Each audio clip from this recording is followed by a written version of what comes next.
أعوذ بالله من الشيطان الرجيم بسم الله الرحمن الرحيم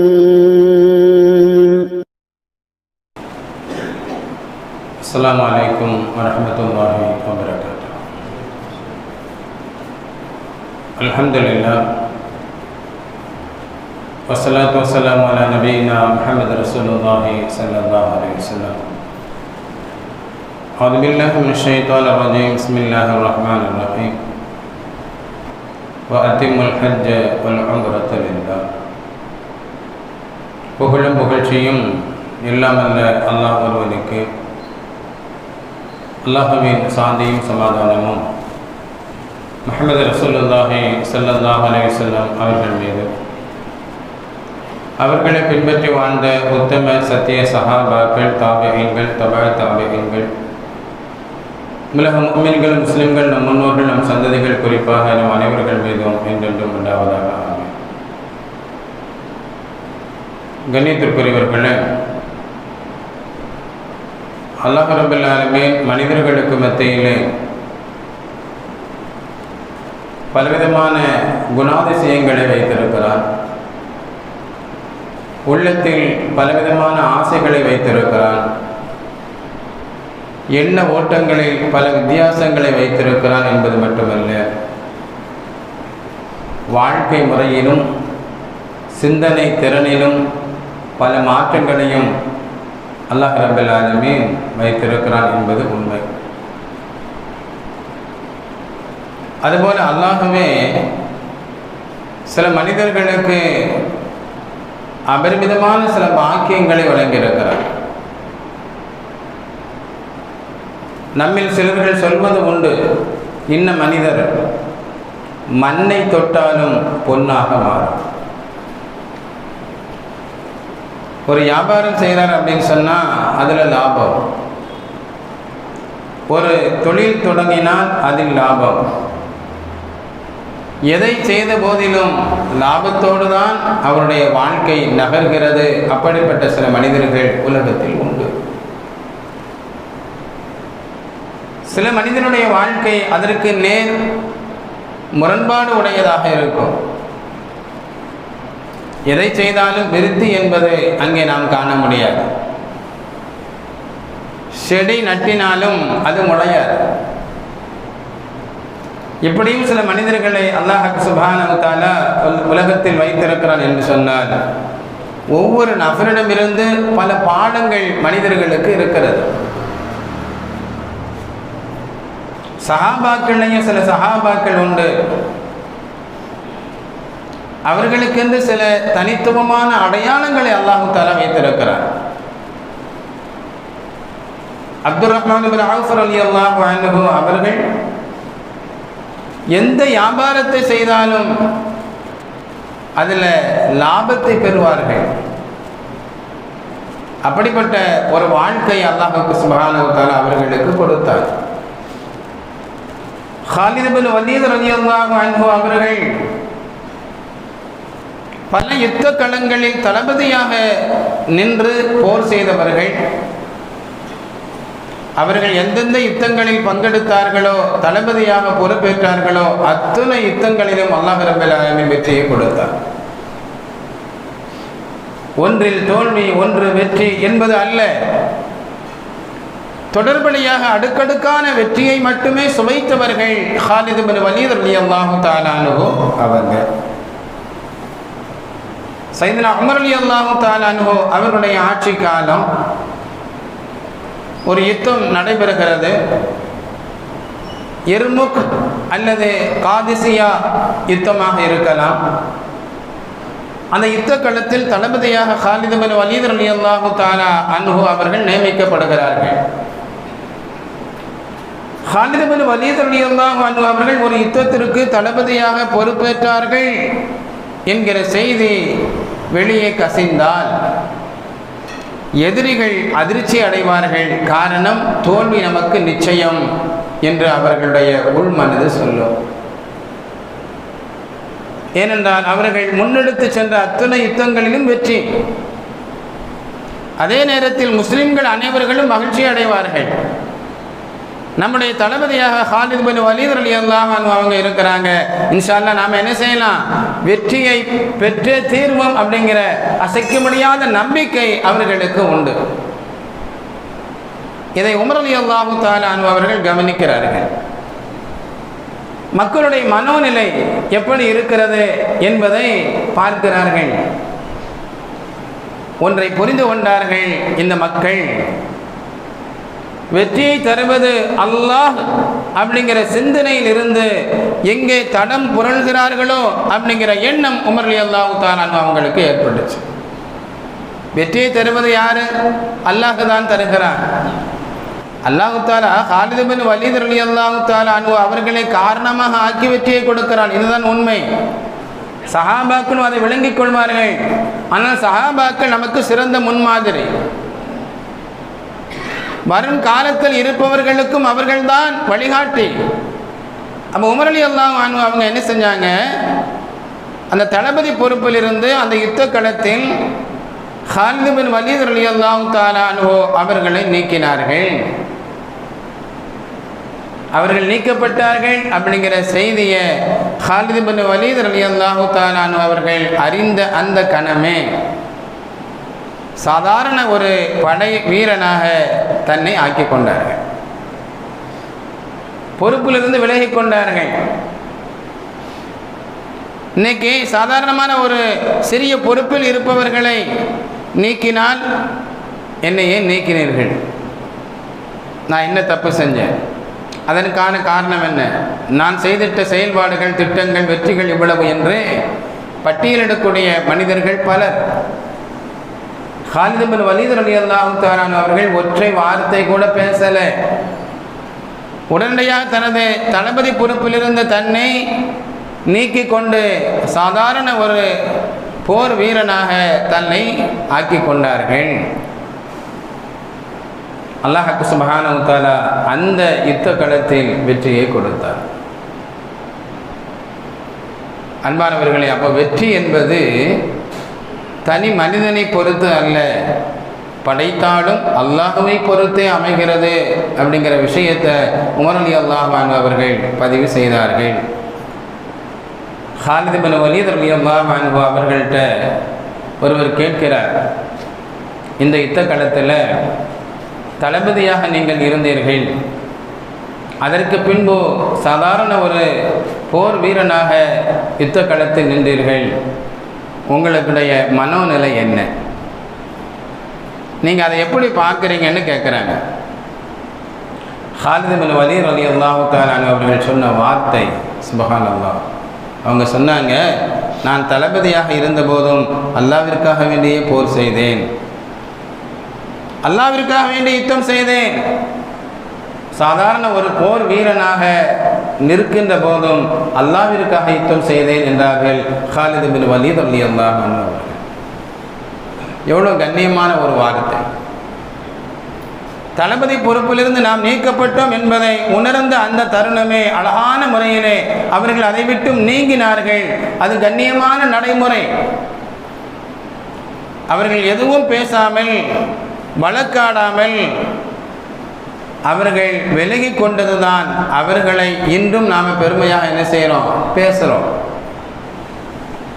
அவர்களுடைய அந்தஸ்தும் அவருடைய மதிப்பும் அவருடைய மரியாதையும் இன்னும் உயர்ந்து கொண்டிருப்பதற்கு அதுபோன்ற குணாதிசயங்கள் மிக முக்கியமான காரணம்.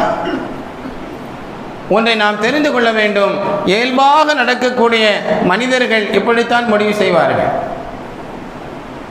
செயற்கைத்தனத்தில் ஒரு மனிதன் ஒரு பொறுப்பில் இருப்பானையானால் அவன் தான் என்ன செய்வான், நான் ஏன் விலகணும் அப்படிங்கிற கேள்வியை கேட்பான். ரப்புக்காக வேண்டி என்று மனதில் புரிந்து கொண்டு விட்டால் எந்த நிலையிலும் அது தடம் புரளாது. எந்த நிலையில் இருந்தாலும் அல்லாஹ்விற்காக வேண்டி நாம் செய்கிறோம் அப்படிங்கிற அந்த மனம் இருக்கிறது, அந்த நினைப்பு இருக்கிறது, அது அந்த மனிதனை அழகான வழியில் வழி நடத்தும் என்பதற்கு ஹாலித் பின் வலீத் ரலியல்லாஹு தஆலா அவருடைய நிகழ்வு ஒரு காரணம். அப்போ நம்முடைய வாழ்க்கையில் இயல்பான நிலைகள் இருக்கணும். செயற்கைத்தனம் என்பதை என்ன செய்யக்கூடாது, இருக்கக்கூடாது. அல்லாஹ்விற்காக வேண்டி நாம் தொழுகிறோம் யாருக்காக வேண்டி? அல்லாஹ்விற்காக வேண்டி. ஃபவைலுல் லில் முஸல்லீன், தொழக்கூடியவர்களுக்கு கேடு என்பதாக அல்லாஹ் தஆலா சொல்றார். அல்லதீனஹும் அன் ஸலாத்திஹிம் சாஹூன் அல்லதீனஹும் யுராஊன வ யம்னஊனல் மாஊன். பிறர்கள் பார்க்க வேண்டும், பாராட்ட வேண்டும், பிறருக்காக வேண்டி ஒரு மனிதன் தொழுவானே ஆனால் அவனுக்கு கேடு என்பதை அல்லாஹ் ரப்பல் ஆலமீன் சொல்கிறார். நீங்கள் தான தர்மம் செய்த போதும் அல்லாஹ்விற்காக வேண்டி இருக்க வேண்டும். உன்னை செல்வந்தன் என்று சொல்வதற்காக வேண்டி இருக்கக்கூடாது. 4 பேர் புகழணும் என்பதற்காக வேண்டி அது இருக்கக்கூடாது என்று மார்க்கம் எச்சரிக்கை செய்கிறது. நீங்கள் கொடுக்கின்ற ஜக்காத்தாக இருந்தாலும் சரி, இன்னும் பிற நல்ல உதவி உபகாரங்களாக இருந்தாலும் சரி, ரப்புக்காக வேண்டி இருக்கணும். செயற்கத்தனமாக என்ன செய்யக்கூடாது? இருக்கக்கூடாது. இயல்பான குணம் எல்லாமே அல்லாஹ்விற்காக வேண்டும். இப்ராஹிம் அலைஹிஸ்ஸலாம் அவங்க சொன்னாங்களா இல்லையா? என்னுடைய வாழ்க்கை, என்னுடைய இபாதத்துகள் அனைத்தும் அல்லாஹ்விற்கு. என்னுடைய சொல்லும் செயலும் என்னுடைய நடைமுறை பழக்க வழக்கங்களும் அனைத்தும் அல்லாஹ்விற்கு என்பதாக இப்ராஹிம் அலைஹிஸ்ஸலாம் அவர்கள் சொன்னார்களே, அதுபோல அவர்களுடைய வாழ்க்கை வழிமுறைகளை இன்றும் நினைத்து பார்க்கக்கூடிய இந்த ஹஜ்ஜுடைய காலகட்டத்தில் அவர்கள் தந்த அந்த பாடங்களை நாம் நம்முடைய வாழ்க்கையிலே பாடமாக எடுத்துக்கொள்ளணும். முஹம்மது ரசூலுல்லாஹி ஸல்லல்லாஹு அலைஹி வஸல்லம் அவர்கள் முதலாக ஹஜ்ஜிக்கு போகிறாங்க. நமக்கு தெரியும், லட்சத்திற்கும் மேற்பட்ட சஹாபாக்கள், 1,15,000 சஹாபாக்கள் அந்த ஹஜ்ஜில் நபியோடு ஹஜ்ஜி செய்யக்கூடிய பாக்கியத்தை பெற்றார்கள். ஸல்லல்லாஹு அலைஹி வஸல்லம் அவர்கள் மக்கமா நகரத்தின் வீதியிலே செல்லும் பாதையெல்லாம் எங்கெங்கே தெருக்கள் சந்திக்கின்றதோ அந்த ஒவ்வொரு இடங்களிலும் பல்லாயிரக்கணக்கான சஹாபாக்கள் அவர்களோடு இணைந்து கொண்டே வந்தார்கள். லட்சத்திற்கும் மேற்பட்ட சஹாபாக்களோடு முஹம்மது ரசூலுல்லாஹி ஸல்லல்லாஹு அலைஹி வஸல்லம் அவர்கள் ஹஜ்ஜுடைய கடமையை நிறைவேற்றினார்கள். அந்த ஒவ்வொரு சஹாபாக்களும் நபி ஸல்லல்லாஹு அலைஹி வஸல்லம் அவர்கள் ஒவ்வொரு நேரத்திலும் ஒவ்வொரு இடத்திலும் எப்படி நடந்து கொள்கிறார்கள், எதை பேசுகிறார்கள், என்ன ஓதுகிறார்கள், எதை துஆ செய்கிறார்கள், எப்படி தொழுகிறார்கள், எத்தனை ரக்காத்துகள் தொழுகிறார்கள், எதை கற்றுத்தருகிறார்கள், எந்த நேரத்தில் ஒரு இடத்திலிருந்து இன்னொரு இடத்திற்கு புறப்படுகிறார்கள், எந்த இடத்துல 2 தொழுகையை சேர்த்து இணைத்து தொழுகிறார்கள், எந்த நேரத்தில் எந்த நாளில் ஷைத்தானுக்கு கல்லெறிகிறார்கள், எந்த இடத்துல குர்பானி கொடுக்குறாங்க, எப்பொழுது முடியை அவர்கள் மன்னித்து கொள்கிறார்கள், இப்படி ஒவ்வொரு விஷயங்களையும் சஹாபாக்கள் என்ன செஞ்சாங்க? நபியிடத்தில் பார்த்து கொண்டும் கவனித்து கொண்டுமே இருந்தார். ஏன்னா நபிதான நமக்கு முன்மாதிரி. ஏனோ தானம் என்று அவர்கள் கடந்து விடவில்லை, நபியை கவனித்து கொண்டே வந்தார்கள். ஏன்னா நபி ஸல்லல்லாஹு அலைஹி வஸல்லம் அவர்கள் எதை செய்தார்களோ அதுதான் கடைசி மனிதன் வரைக்கும் செய்ய வேண்டிய பொறுப்பு இருக்கிறது. அதுதான் ஹஜ். எதை ஓதினார்களோ அதை ஓதுவது நம் மீது பொறுப்பு. எதை எந்த நேரத்தில் செய்தார்களோ அதை செய்வதுதான் ஹாஜிகளுடைய முக்கியமான கடமை. அதனால சஹாபாக்கள் என்ன செஞ்சாங்க? நபியை கவனித்தார்கள். அந்த ஸல்லல்லாஹு அலைஹி வஸல்லம் அவர்கள் அந்த ஹஜ்ஜுடைய பயணத்திற்காக வேண்டி என்ன ஏற்பாட்டை செஞ்சாங்க? 4 திர்ஹம் மதிப்புள்ள ஒட்டகத்தினுடைய ஒரு இருக்கையை அவர்கள் வாங்கினார்கள். ஒட்டகத்திற்கு மேலே விரிக்கக்கூடிய ஒரு போர்வை, அதை மட்டுமே ஹஜ்ஜுக்கு போகும்போது ஸல்லல்லாஹு அலைஹி வஸல்லம் அவர்கள் கொண்டு சென்றார்கள். ஸல்லல்லாஹு அலைஹி வஸல்லம் அவங்க அல்லாஹ்ட்ட துஆ செஞ்சாங்க, யா அல்லாஹ், என்னுடைய ஹஜ்ஜை பெருமை கலந்திடாத ஹஜ்ஜாக ஆக்கி கொடுன்னு துஆ செஞ்சாங்க. எப்படி துஆ செஞ்சாங்க? பெருமை கலந்திடாத ஹஜ்ஜாக எனக்கு நீ ஆக்கிவிடு என்று அல்லாஹ்வுடைய தூதர் ஸல்லல்லாஹு அலைஹி வஸல்லம் அவர்கள் துஆ செய்தார்கள். புகழை விரும்பாத ஹஜ்ஜாக என்னுடைய ஹஜ்ஜை நீ ஆக்கிவிடு என்று அல்லாஹ்விடத்திலே துஆ செய்தார்கள் முஹம்மது ரசூலுல்லாஹி ஸல்லல்லாஹு அலைஹி வஸல்லம். ஹஜ்ஜுக்கு போகிறதுனால பெருமை என்பது இல்லை. அதில் என்ன பெருமை இருக்குது? அல்லாஹ் இட்ட கட்டளையை நிறைவேற்றுவதற்காக வேண்டி நாம் போகிறோம். அதை சரியாக நிறைவேற்றணும். ஒரு தொழுகையாக இருந்தாலும் சரியாக தொழலை அப்படின்னு சொன்னால் பழைய துணியை சுருட்டி வீசி விடுவதை போல அல்லாஹு தாலா வீசி விடுவான் என்பதை முஹம்மது ரசூலுல்லாஹி ஸல்லல்லாஹு அலைஹி வஸல்லம் அவர்கள் சொல்லித் தருகிறார்கள். என்றால் ஹஜ்ஜுடைய காரியங்களில் உள்ளத்தில் தூய்மையான எண்ணம் இல்லை என்றால் அங்கே செய்யக்கூடிய செயல்பாடுகளுக்கு என்ன மதிப்பு கிடைக்கப் போகிறது? அன்பானவர்களே, ஹஜ்ஜி செய்யக்கூடிய வாய்ப்பு, அந்த பாக்கியம் என்பது அல்லாஹ் தருகின்ற மிகப்பெரிய வாய்ப்பு. அது ஹஜ்ஜுடைய அமலாக இருந்தாலும் சரி, பிற கடமையான அமல்களாக இருந்தாலும் சரி, எல்லாமே அல்லாஹ் தருகின்ற வாய்ப்பு. நாம் இப்போ ஜும்மாவுக்கு வந்திருக்கிறோம். முதல்ல வந்தால் இவ்வளவு நன்மை, ரெண்டாவது வந்தால் இவ்வளவு நன்மை, அடுத்து வந்தால் இவ்வளவு நன்மை என்பதையெல்லாம் கண்மணி நாயகம் ஸல்லல்லாஹு அலைஹி வஸல்லம் அவங்க சொல்லி தந்தாங்க. நமக்கெல்லாம் தெரியும். இருந்தாலும் அப்படி வருகின்ற வாய்ப்பை எல்லோருக்கும் அல்லாஹ் கொடுக்குறானா? யாருக்கு நாடுகிறானோ அவர்களுக்கு அந்த பாக்கியம் கிடைக்கிறது. அதுபோல ஹஜ்ஜி செய்வதற்கும் அல்லாஹ் யாருக்கு நாடுகிறானோ அவர்களுக்கு அந்த வாய்ப்பை வழங்குகிறான். அந்த வாய்ப்பை பெற்றவர்கள் ஹஜ்ஜை ஹஜ்ஜாக அவர்கள் செய்திட வேண்டும். அதை ஒரு விளம்பரமாக ஆக்கி கொள்ளக்கூடாது. சுற்றுலா பயணத்தை போல ஆக்கிவிடக்கூடாது. தன்னுடைய பெயரோடு ஹாஜி என்கின்ற அடையாள பெயர் இணைந்திட வேண்டும் என்பதற்காக வேண்டி ஹஜ்ஜுடைய காரியத்தை செய்திடக்கூடாது. அல்லாஹு தாலா பாதுகாக்கும். அல்லாஹ் தான் புகழுக்குரியவன். நாமெல்லாம் புகழுக்கு சொந்தக்காரர்கள் இல்லை. எவ்வளவுதான் செலவு செஞ்சு ஹஜ்ஜுக்கு போனாலும் அந்த பணம் காசு என்பது அல்லாஹ் நமக்கு தந்த பிச்சை. அல்லாஹ் நாளைக்கு மறுமை நாளில் கேட்பான், நீ எப்படி சம்பாதிச்ச, எப்படி செலவு செஞ்ச, எந்த நீயத்தோடு செலவு செஞ்ச? அல்லாஹ் தஆலா நாளை மறுமையில் அது தொடர்பாக கேட்பான். கண்ணியத்திற்குரியவர்களே, அப்போ வாய்ப்பு அப்படிங்கிறது சில நேரங்களில் வரும். எந்த வாய்ப்பாக இருந்தாலும் அதை மிகச் சரியாக பயன்படுத்தணும். உதாரணமாக ஒரு யாசகன், வெளிப்படையாக சொல்லணும்னா ஒரு பிச்சைக்காரன் நம்மகிட்ட வந்து பிச்சை கேட்குறாரு. நாம் கொடுக்குறோம். இதில் யார் உயர்ந்தவர்கள்? கொடுப்பவன் உயர்ந்தவன், வாங்குபவன் தாழ்ந்தவன். ஏன்னா கைகள் அப்படித்தான் இருக்கும். கொடுக்கும் கை உயர்வாக இருக்கும், வாங்கும் கை தாழ்ந்து இருக்கும். இது யதார்த்த மனிதனுடைய பார்வை. நல்லூர் பெருமக்களுடைய பார்வை வேறு விதமாக இருக்கும்.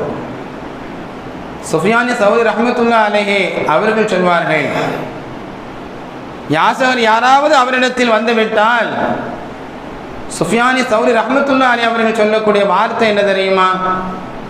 என்னுடைய பாவத்தை கழுக வந்தவரே வருக என்று யாசகரை வரவேற்பார்கள்.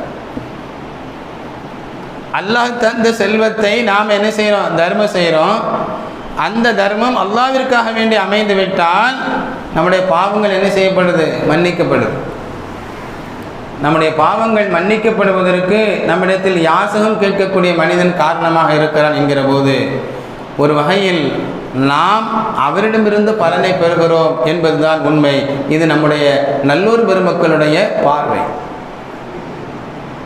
ஃபுதைல் இப்னு இயாத் ரஹ்மத்துல்லாஹி அலைஹி அவர்கள் இப்படி சொல்வார்கள், தன்னிடத்தில் யாராவது யாசகம் கேட்க வந்தால் அவர் நல்லவர், என்னை பொறுத்தவரையில் அவர் உயர்வானவர். ஏன் தெரியுமா?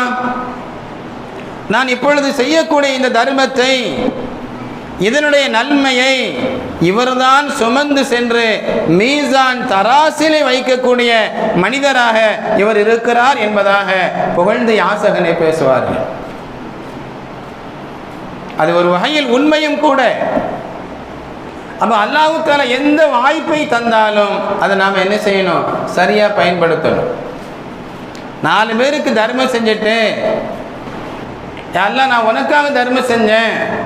ஏன்னா தர்மங்கிறது நாம் யாருக்கு கொடுக்குறோமோ அவருடைய கையால் வாங்குவதற்கு முன்பே அல்லாஹ் தஆலா தன்னுடைய கையால் அதை பெற்றுக்கொள்கிறான் என்றார்கள் பெருமானார் ஸல்லல்லாஹு அலைஹி வஸல்லம் அவர்கள்.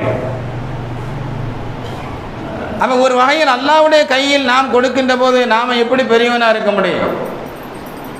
அல்லாஹ் ஒரு வாய்ப்பை கொடுத்திருக்கிறான். செல்வத்தையும் தந்து ஒரு யாசகனையும் நம்மிடத்தில் அனுப்பி தந்து தர்மம் கொடுக்கக்கூடிய ஒரு சூழலை ஏற்படுத்தி தந்திருக்கிறான் என்கிற போது நாம் தர்மம் செய்துவிட்டு அல்லாஹ் உனக்காக செஞ்ச நீ இதை ஏற்றுக்கொள், இதனுடைய நன்மையை எனக்கு துனியாவிலும் ஆகிரத்திலும் தா, இதனுடைய பரக்கத்தை கொண்டு என்னுடைய பாவத்தை நீக்கிவிடு, இதனுடைய பரக்கத்தை கொண்டு மீசான் தராசில் நன்மையை அதிகமாக்கி கொடு என்று என்ன செய்யணும்? நாம் அல்லாஹ்ட்ட துஆ செய்யணும். அன்பானவர்களை, எதையுமே பகட்டுக்காக பெருமைக்காக அல்லாமல் இயல்பாக ரப்புக்காக வேண்டி என்ன செய்யணும்? நாம் செய்யணும். அது அல்லாஹ் விரும்புகிறார். ஹிஜ்ரி 6வது வருஷம் முஹம்மது ரசூலுல்லாஹி ஸல்லல்லாஹு அலைஹி வஸல்லம் அவங்க உம்ராவுக்கு போகிறாங்க. சஹாபாக்களும் ஒன்றா போகிறாங்க. அப்படி போகும்போது இஹ்ராமுடைய ஆடையோடு போகிறாங்க. ஆனால் எந்த விதமான ஆயுதமும் கொண்டு செல்லலை. மதீனாவிலிருந்து மக்காவுக்கு போகிறாங்க. மக்கத்தில் இருக்கக்கூடிய குறைஷிகள் நபியையும் நபி தோழர்களையும் உள்ளே விடாமல் தடுக்கிறார்கள். நீங்கள் உள்ளே போகக்கூடாது அப்படின்னு சொல்லி தடுக்கிறாங்க. ஸல்லல்லாஹு அலைஹி வஸல்லம் அவர்கள் பேச்சுவார்த்தை செய்வதற்கு உஸ்மான் ரலியல்லாஹு தஆலா அன்ஹு அவர்களை அனுப்பி வைக்கிறாங்க. உஸ்மான் ரலியல்லாஹு தஆலா அன்ஹு அவங்க போனாங்க. ரொம்ப நேரம் ஆனது, திரும்பி வரல. மக்களுக்கு மத்தியில் பலவிதமாக பேசிக்கொண்டார்கள். எந்த அளவுக்கு அப்படின்னு சொன்னால், ஒருவேளை அவர்கள் கொல்லப்பட்டு விட்டார்களோ என்று அவர்கள் பேச ஆரம்பித்தார்கள். அப்போ ஸல்லல்லாஹு அலைஹி வஸல்லம் அவங்க சொன்னாங்க, சஹாபாக்கள்கிட்ட யுத்தம் செய்வதற்கு நீங்கள் தயாராக ஆகுங்கள் அப்படின்னு சொன்னாங்க. இஹ்ராமுடைய ஆடை தான் இருக்குது. யுத்தத்திற்காக வேண்டி அவங்க அந்த நோக்கத்தில் வரல, உம்ரா செய்வதற்காக வேண்டி தான் வந்தாங்க. ஆயுத பலம் எதுவுமே இல்லை, நிராயுதபாணியாக இருக்கிறார்கள். அல்லாஹ்வுடைய ஈமான் மட்டும் ஒளி வீசி மின்னிக் கொண்டிருக்கிறது. சுப்ஹானல்லாஹ். அந்த நிராயுத பாணியாக இருக்கக்கூடிய அந்த வேளையிலும் யுத்தத்திற்காக நபியோடு கரம் கோர்த்தவர்கள் சஹாபா பெருமக்கள். யுத்தம்னா சாதாரணமானதா? உடல் உறுப்புகள் காயமாகும், சேதப்படும், அல்லது உறுப்புகள் இழக்கப்படும், உயிர் கூட பறிபோகும், கடுமையான வேதனை கூட ஏற்படும். ஆயுதமில்லாத தருணத்திலும் அந்த யுத்தத்திற்கு தன்னை தயார்படுத்திக் கொண்டார்கள். நபியிடத்திலே ஒரு மரத்திற்கு கீழே இருந்து வாக்குறுதி கொடுத்தவர்கள் சஹாபா பெருமக்கள். அல்லாஹ் ரப்பில் ஆலமீன் இந்த நிகழ்வை கண்டு ரொம்ப சந்தோஷம் அடைந்தார். அல்லாஹ் சொல்றான், லக்கத் ரலியல்லாஹு அனில் முஃமினீன இத் யுபாயிஊனக என்று தொடங்குகின்ற 48வது சூராவில் 18வது வசனத்தில் அல்லாஹ் அவர்களை பற்றி பெருமையாக பேசுகிறான். அந்த மரத்திற்கு கீழே நபியிடத்தில் அவர்கள் வாக்குறுதி கொடுத்தார்கள். இதை நான் திருப்தி கொண்டேன் என்பதாக அல்லாஹ் தஆலா சொல்றான்.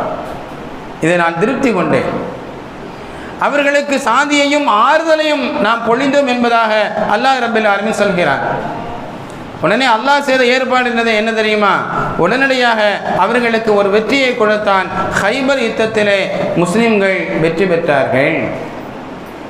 இங்கே நாம் பார்க்க வேண்டிய விஷயம் என்ன அப்படின்னா, தன்னிடத்தில் ஆயுதம் இல்லை என்றாலும் அல்லாஹ்விற்காக வேண்டி என்ன செய்யணும்? அதை அப்படியே முழு மனதாக ஏற்றார்கள்.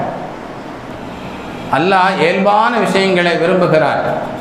பகட்டுக்காக பெருமைக்காக செய்ய வேண்டிய எந்த விஷயங்களுக்கும் அல்லாஹ் மதிப்பளிப்பதே இல்லை. சாதாரணமான விஷயம் அல்லாஹ்வுக்காக வேண்டி என்று வருகின்ற போது உயர்ந்த நிலையை அல்லாஹ் தஆலா கொடுக்கிறார். பனி இஸ்ரவேல் காலத்தில் வாழ்ந்த விபச்சாரம் செய்யக்கூடிய ஒரு பெண்மணி பாதையில் நடந்து வர்றாங்க. கடுமையான தாகம், தண்ணி குடிக்கணும். அப்படி தேடி போகிறாங்க. ஒரு கிணறு இருக்குது. கிணற்றில் இறங்கி தண்ணீர் குடித்தாங்க. மேலே ஏறி வந்தால் ஒரு நாய், கடுமையான தாகம். அந்த பெண்மணி என்ன செஞ்சாங்க? தன்னுடைய காலுறையை கழட்டி தண்ணீர் எடுத்துக்கொண்டு மேலே வந்து அதற்கு தாகம் தணிக்க தண்ணீர் கொடுத்தாள். இது அடுத்தவங்க பார்க்கணும் என்பதற்காக வேண்டி செய்யலை, 4 பேர் பெருமை பேசணும் என்பதற்காக வேண்டி செய்யலை. தூய்மையான எண்ணத்தோடு இரக்கம் கொண்ட செய்த இந்த செயல் அல்லாஹ்விற்கு பிடித்தமானதாக ஆனது. அல்லாஹ்வுக்கு சுப்ஹானஹு வ தஆலா அவருடைய பாவங்களை எல்லாம் மன்னித்தான் என்று பெருமானார் ஸல்லல்லாஹு அலைஹி வஸல்லம் அவர்கள் நமக்கு சொல்லும் செய்தி சொல்கிறது. இயல்பாக இருக்கக்கூடிய மனிதனுக்கு உயர்வு நிச்சயம் கிடைக்கும். அன்பார்வர்களே, அல்லாஹுக்கு சுப்ஹானஹு வ தஆலா துல்ஹஜ்ஜினுடைய மாதத்தை நாம் அடைவதற்குண்டான வாய்ப்பை, பாக்கியத்தை தந்திருக்கிறான். அந்த மாதம் பாக்கியமான மாதம். அது செய்யக்கூடிய செயல்பாடுகளுக்கு உயர்ந்த அந்தஸ்தும் அதிகமான நன்மைகளும் இன்ஷா அல்லாஹ் கிடைக்கும். அதனுடைய மகத்துவத்தை நாம் அறிந்து நற்செயல்களை நாம் அதிகமாக செய்வதற்கும், தொடர்படியாக செய்வதற்கும், இறைவனுக்காக செய்வதற்கும், இறையச்சத்தோடு நம்முடைய வாழ்க்கையை அமைவதற்கும் எல்லாம் அல்லாஹ் எனக்கும் உங்களுக்கும் உலக முஃமின்கள் முஸ்லிம்கள் சந்ததிகள் அனைவர்களுக்கும் அருள் புரிவானாக. ஆமீன் ஆமீன் யா ரப்பல் ஆலமீன். அஸ்ஸலாமு அலைக்கும் வரஹ்மத்துல்லாஹி தஆலா வபரகாத்துஹு.